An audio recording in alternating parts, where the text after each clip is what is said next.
Push putting is the safest type of putt. Here's what I mean. Push putting minimizes mistakes and is very beginner friendly. Hey everybody, what is up? It's Antonio and welcome to another episode here on Gladiator Disc Golf. I'm so excited for today's video because we're talking about push putting. Yes, I said in the last video, yesterday's video, that spin putting is the superior form of putting, but push putting is so important for everyone. And we're going to talk about that today. So let's go ahead and let's get right into it. So let's break down how to push putt. First and most important thing to remember when push putting is that you want to paint the pole. So think very much Karate Kid-esque, going up and down, you know, wax on, wax off, not necessarily here, but we want to be painting that pole. We want to line up with the disc coming out directly into the middle of the basket. And we want to go down the pole, up the pole. Depending on the distance, you'll need to, go a little less low to high for a closer putt.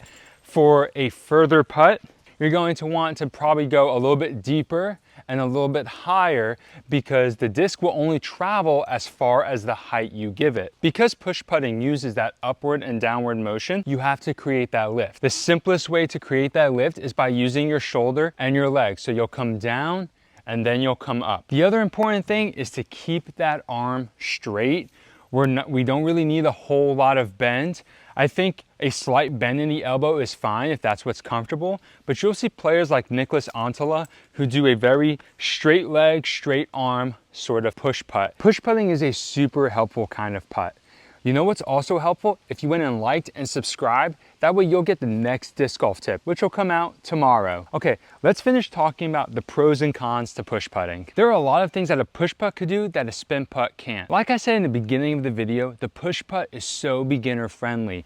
Because of its simple form and very little technique required, anyone who starts playing disc golf can do the push putt and really start to build confidence on the putting green. Speaking of building confidence, the push putt isn't going to miss by a lot. And what I mean by that is, sure, you might miss, but you are going to be 3, 5, maybe 10 feet away if you miss with a push putt. Whereas that spin putt is gonna be a lot further if you miss and don't hit anything. And then by far one of the best reasons to know how to push putt is to get over obstacles. Sometimes there are obstructions on a putting green or you're a little off the fairway and so you're kind of having to make a deep putt and you got a tree leaning in front of you or some branches, or you're down on the knee and you need to kind of, get up and over something. The push putt literally will get up and over an obstacle in the way. Now there are a few challenges that come with a push putt. First and foremost, the further you move from the basket,